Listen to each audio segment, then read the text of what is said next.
సొంత చెల్లి జగన్మోహన్ రెడ్డి అనే వ్యక్తి అన్న అనే పదానికి అనర్హుడు అని చెప్పి చెప్తుంది. ఎలా చూడాలంటారు అసలు దీన్ని?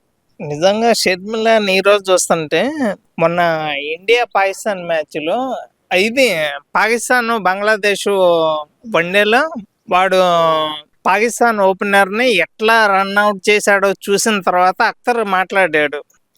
శత్రువైనా కూడా ఇండియా ఎప్పుడు మమ్మల్ని ఇలాగా ట్రీట్ చేయలేదు, కానీ బంగ్లాదేశ్ ఇలా చేసింది అంటే ఏంది, సొంత అన్న గురించి షర్మిల చెప్పిన తర్వాత నేను ఇలాంటి మాటలు మాట్లాడాల్సి వచ్చింది.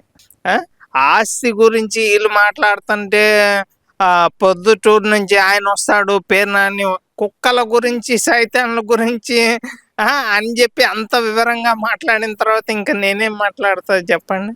అంత వివరంగా చెప్పిన తర్వాత వైసీపీ నాయకులతో కుక్కల్ని పోల్చటం కూడా ఇష్టపడలేని పరిస్థితిలో ఉన్నారంటే ఎవరో పెట్టారంట వీడియో. షర్మిల గారు రీసెంట్ గా చెప్తున్నారు, కుక్కలు ఫీల్ అవుతాయి, ఎవరిని వైసీపీ వాళ్ళని కుక్కలతో పోల్చబాకండి, కుక్కలు బాధపడతాయని చెప్పి మాట్లాడుతూ నవ్వుతా ఉంది. ఏం చెప్పాలి చెప్పండి. ఇంకా అంటుంది కదా, సొంత అన్న నా మీద కానీ మాట్లాడలేక కుక్కలను వదిలేడు నా మీద అని చెప్పి ఆమె మాట్లాడటాన్ని అసలు ఎలా చూడాలి? అసలు జగన్మోహన్ రెడ్డి అసలు ఇది ఎందుకు మాట్లాడట్లేదు బయటకు వచ్చి? చెల్లి వచ్చి మాట్లాడుతున్నా బయట రావట్లేదు, తల్లి బయటకు వచ్చి లెటర్ రాసినా కూడా మాట్లాడట్లేదు అంటే అవన్నీ వాస్తవాలే అని చెప్పి మాకు అర్థం అవుతున్నాయి. ఇంకేం చెప్పాలి? అక్కడ మాట్లాడడానికి ఏమీ లేదు, అన్నీ కరెక్టే కాబట్టి అతను బయటకు వచ్చి మాట్లాడట్లేదు. మేము ఇక జగన్మోహన్ రెడ్డి కోసం మా ప్రాణాలైనా తీసుకుంటామని చెప్పి వాళ్ళు పొద్దుటూరు ఎమ్మెల్యే వచ్చి బయటకు వచ్చి మాట్లాడుతున్నాడు. మరి అలాంటి వాళ్ళని కుక్కలతో పోల్చిన తర్వాత ఇంకా నేనేం చెప్పాలి? ఇంకా అంటే ఆయన అంటున్నాడు కదా, అమ్మ మమ్మల్ని కుక్కలతో పోల్చావు, నిజమేనా, మేము విశ్వాసం గల కుక్కలమే, అవసరమైతే గొంతు కోసుకోవడానికి కూడా సిద్ధంగానే ఉన్నాను అంటున్నాడు కదా. రెడీగా ఉండు, 29 ఎలక్షన్స్ వస్తున్నాయి, రెడీగా ఉండు. మరి అన్నయ్య కూడా రెడీగా ఉన్నాడు. 29కి ఎవరు దొరుకుతారా అని 24కి ఎదురు చూశాడు, తల్లి ఇంటికి వచ్చిద్దేమని. తల్లి ఏమో ఫారెన్ వెళ్ళింది. 29కి ఎవరని ఎదురు చూస్తుండగా ఇక నా అంతటి నేనే వచ్చి తలకాయని నీ కత్తి కింద పెడతాను, నీ గొడ్డల కింద పెడతాను అంటే ఎవరు ఊరుకుంటారు?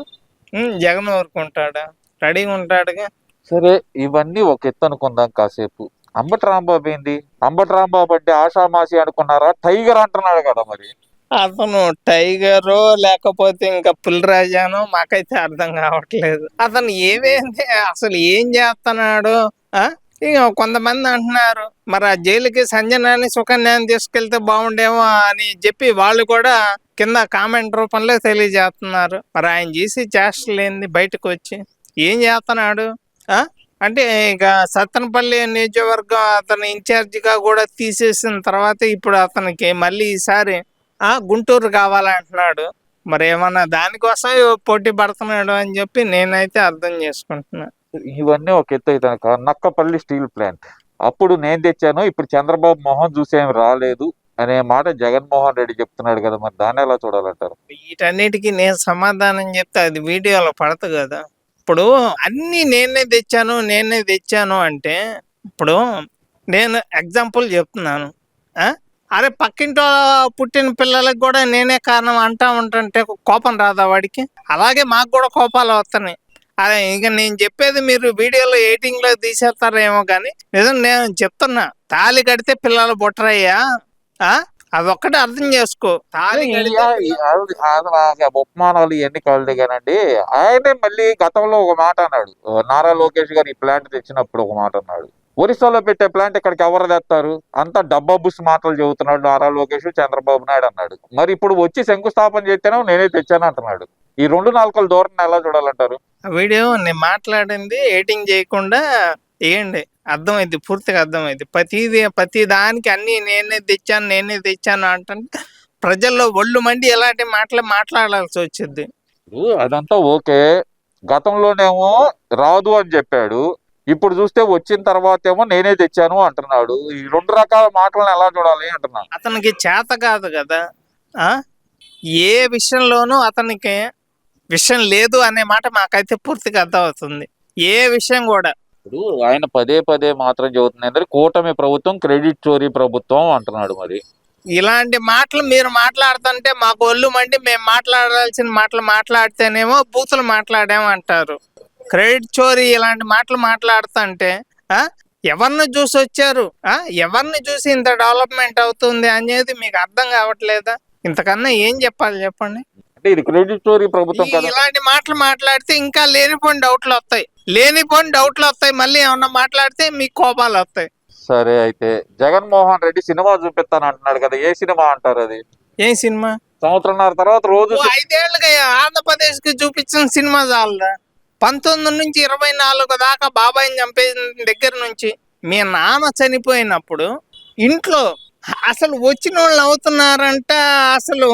అసలు ఎవరికి అర్థం కావట్లా. తెలంగాణ ఎమ్మెల్యేలు వాళ్ళు చెప్తున్నారు, ఇప్పుడు రాజశేఖర్ రెడ్డి గారు చనిపోయినప్పుడు ఇంట్లోకి వెళితే సీఎం సీటు నాది అని చెప్పి మాట్లాడుకుంటున్నారంట. దానికి ఏం చెప్తారు? అప్పట్లో కాంగ్రెస్ పార్టీకి 500 కోట్లు ఎత్తే వాళ్లే సీఎం అంట. ఆ మాట కూడా వచ్చింది. ఏం చెప్పాలి ఇంకా? ఓవరాల్ గా చెప్పాలంటే గనక ఆయన అంటుంది సినిమా చూపిస్తాను చంద్రబాబు నాయుడుకి అంటున్నాడు. అంటే ఆ సినిమా అంటే చంద్రబాబు నాయుడు కాదు, ఆంధ్రప్రదేశ్ కే చూపించావు నువ్వు సినిమా. ఒరే, ఇంట్లో నీ కుటుంబానికి, నీ ఫ్యామిలీ, నీ కుటుంబ సభ్యుల మొత్తానికి చూపించావు కదా. బాబాయిని పంపించటం గాని, సొంత చెల్లికి గాని, ఆస్తిలో వాటాలు ఇవ్వకపోవటం గాని, రాష్ట్రాన్ని 5 ఏళ్ళుగా నాశనం చేయటం గాని, తిరుపతికి కూడా నువ్వు చూపించావు కదా సినిమా చూపిస్తా మామ. తిరుపతి వెంకటేశ్వర స్వామికే నువ్వు చూపించావు సినిమా. లడ్డూలో పందికోగలిపి అక్కడ ఆవే లేకుండా నెయ్యి తయారు చేసి ఆవు ఏదో గడ్డి తిందే అది తిందే అని చెప్పి మాట్లాడుతుంటే ఇంకా నేనేం చెప్పాలా? ఈ వీడియో నచ్చితే లైక్ చేయండి. అలాగే మా ఛానల్ ని ఫస్ట్ టైం కనుక చూస్తున్నట్టయితే ఇప్పుడే సబ్స్క్రైబ్ చేసుకుని పక్కనే ఉన్న గంట సింబల్ ని యాక్టివేట్ చేసుకోండి. అప్పుడే మేము పెట్టే ప్రతి వీడియో మీకు నోటిఫికేషన్ గా వస్తుంది. అలాగే ఈ వీడియో పూర్తిగా చూసినందుకు ధన్యవాదాలు.